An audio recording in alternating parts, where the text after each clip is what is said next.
Hola compañeros y docente, mi nombre es Ira Valeria Zamudio Cortázar, estoy en el campus de Villahermosa, Tabasco. Esta es la asignatura de El Mundo Contemporáneo y estoy en el grupo 634.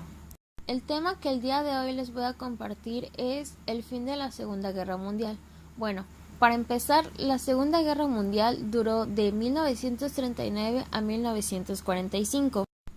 Hay que señalar primero que nada qué fue lo que originó esta guerra. Bueno, los antecedentes fueron la Primera Guerra Mundial, el Tratado de Versalles, la crisis socioeconómica mundial tras el crack del 29, el partido nazi liderado por Adolfo Hitler, entre otras razones más.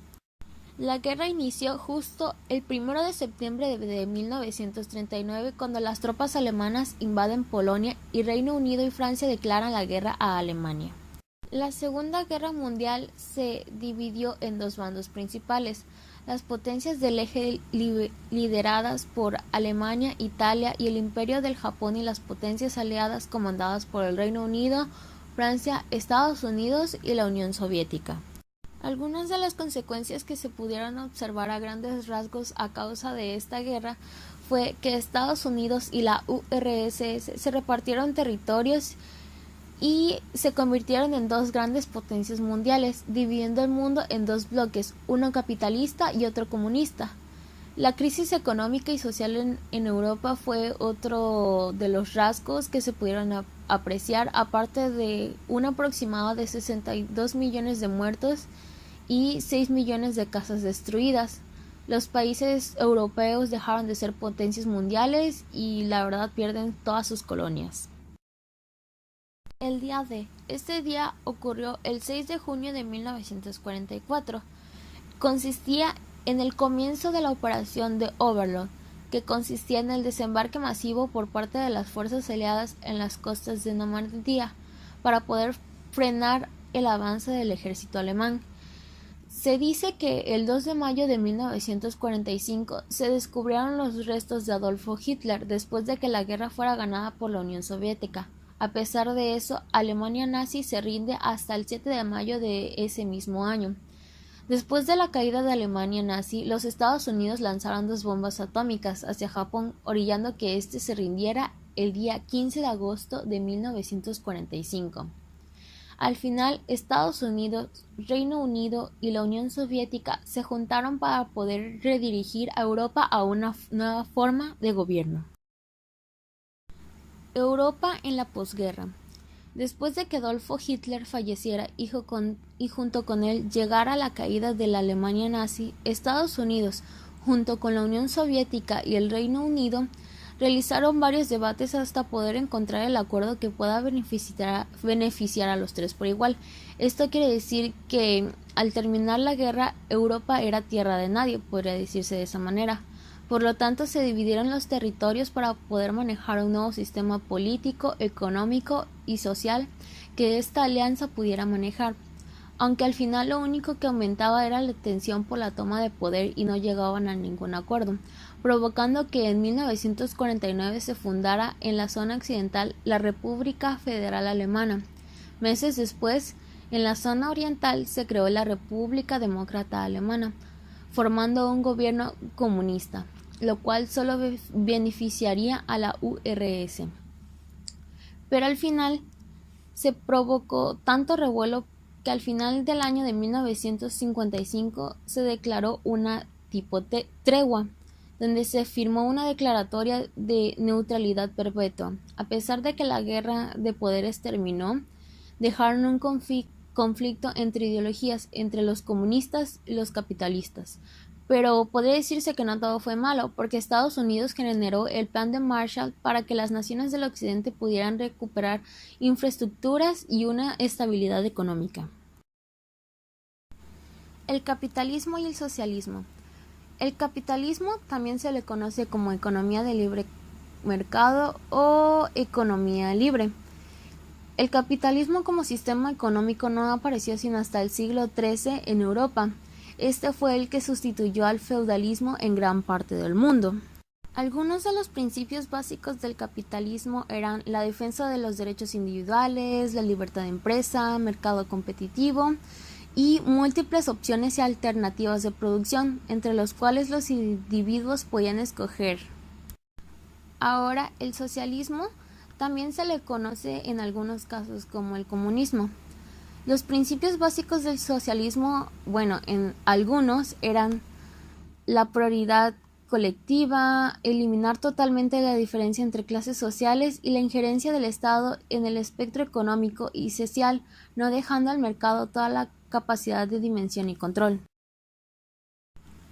Los países socialistas antes eran la Unión Soviética, Rumania, Hungría, Bulgaria, Cuba, Chile, República del Congo, Siria, Madagascar, China, Corea del Norte, entre otros más.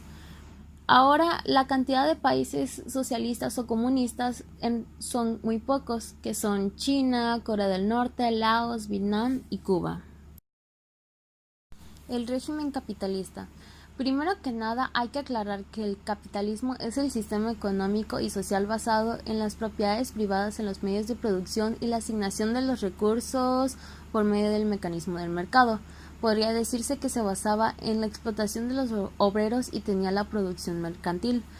Lo positivo de esto era que la producción fue una base que pudo llegar hasta cierto punto estabilizar la economía de ciertos lugares después de la guerra. Aumentó los derechos individuales, promueve la individualidad, propiedad privada, el libre mercado de bienes y servicios, aunque no proveía de las necesidades básicas de la población. El crecimiento individual de las riquezas, pérdida de las raíces y productos artesanales. Buenas tardes, maestra Lizali. El día de hoy le vengo a hacer una entrevista sobre la Segunda Guerra Mundial. Me gustaría saber qué es lo que opina usted sobre este suceso. Pues bueno, la verdad es que pienso en varias cosas. Yo creo que cuando nosotros hablamos de la Segunda Guerra Mundial es un evento que podemos leer desde varios contextos. Por ejemplo, un contexto social, un contexto político, económico, un contexto geopolítico también, un contexto cultural incluso, ¿no? Considero que el que más me llama la atención sobre la Segunda Guerra Mundial es el contexto que tiene que ver con el desarrollo de la ciencia.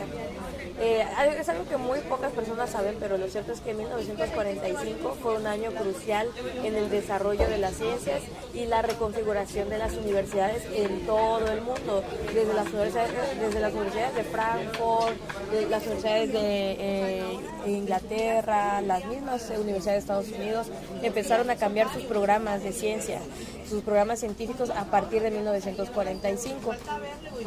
Ya ve que la ciencia siempre ha tenido como una tendencia nomotética, es decir, la ciencia siempre ha buscado construir leyes respecto a todo, ¿no? Por eso las ciencias naturales tienen sus leyes, la física tiene sus leyes, etcétera. Una de las cosas más interesantes es que a partir de 1945 hay un quiebre en las ciencias. Y en ese quiebre se empiezan a poner, digamos, en tela de juicio muchas de las tradiciones científicas que hasta que en ese momento estaban en boga. Y una de ellas era justamente la que desde las ciencias sociales se buscaran leyes o reglas, digamos. Entonces, esa parte se pone en tela de juicio. Entonces dice, ¿por qué nosotros queremos construir leyes sobre lo social cuando lo social tiene una dinámica diferente que no puede ser ni medida ni verificada en un laboratorio como otro tipo de ciencia, ¿no? ¿Por qué esto resulta tan trascendental? Pues justamente porque toda esta parte de la construcción científica desde 1945 al presente tiene que ver también con los planes y programas educativos que el día de hoy vivimos. Con el surgimiento del capitalismo ya como un sistema bien consolidado, bien reforzado, cambia, digamos, la perspectiva. Entonces, ¿qué vamos a encontrar después de 1945?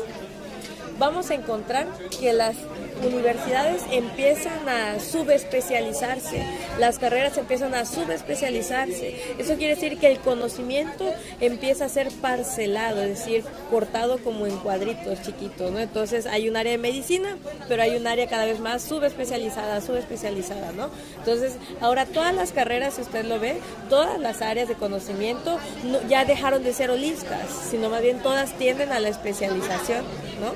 Entonces, eso es importante porque eso se explica desde la Segunda Guerra Mundial, la necesidad de tener expertos en el puntito del lunar negro, digamos, ¿no? Entonces, esto para mí es muy, muy importante porque va a configurar no solamente la parte económica o geopolítica, sino también va a venir a configurar toda la parte filosófica de la mente de las personas. Hace un rato yo le comentaba a una estudiante que antes del sistema capitalista que tiene, digamos, creo yo, un momento fundante en 1945, en la Edad Media, por ejemplo, cuando uno entraba a un restaurante, digo una cosa muy sencilla, todas las mesas eran comunales, entonces cuando tú te sentabas a comer, te podías sentar a comer con un montón de gente desconocida. Ahora va uno a un restaurante y cada quien tiene su silla y su mesa, ¿no? O sea, entonces esta idea de la individualización de la vida surge y se toma fuerza a partir del término de la Segunda Guerra Mundial. ¿Por qué? Porque el término de individuo está ligado íntimamente a toda la conceptualización de lo que el capitalismo es. ¿Cómo definiría al capitalismo y el comunismo? En términos de capitalismo, yo creo que tendríamos que pensar que el capitalismo, antes que ser un modelo económico, antes que ser un proceso histórico, es también el capitalismo es un fenómeno hegemónico filosófico, porque el capitalismo es una forma de ser y estar en el mundo, tiene sus propios valores, tiene sus propias categorías. ¿Y cuáles son estos valores y categorías? Pues aquellas que van a enriquecer esta idea de lo individual, ¿no? Que lo individual prima sobre lo social o sobre lo colectivo. Ese es un punto muy álgido que es importante comprender sobre el capitalismo. El capitalismo es igual a individualización del sujeto.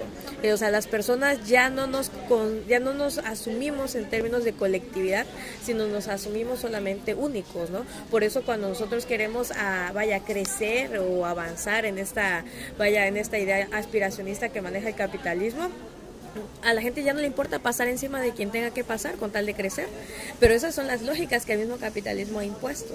Por eso yo digo que antes de ser cualquier otra cosa, política, economía, geopolítica, es un evento, es un fenómeno filosófico hegemónico, ¿no? Porque es un tipo de pensamiento que se empezó a globalizar, que empezó a crecer en todo el mundo, y entonces ahora nosotros pensamos y sentimos desde el capitalismo, o sea, como individuos, nada más. Muchas gracias, maestra. Que tenga un gran día. Buenos días, profesora Homenaje. El día de hoy le vengo a hacer una entrevista sobre la Segunda Guerra Mundial. Me gustaría saber qué es lo que opina sobre esta. La Segunda Guerra Mundial, fue un evento que marcó el siglo pasado.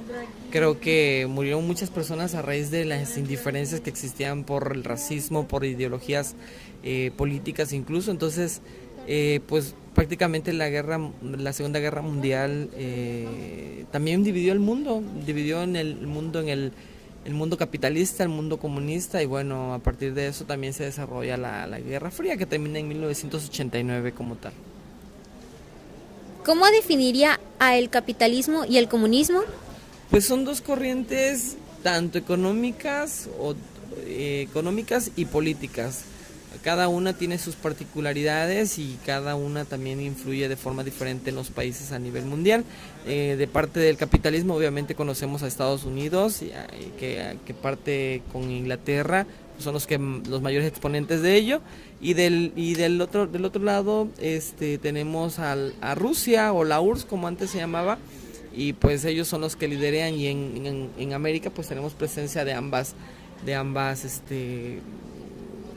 ideologías. Muchas gracias, que tengan un gran día.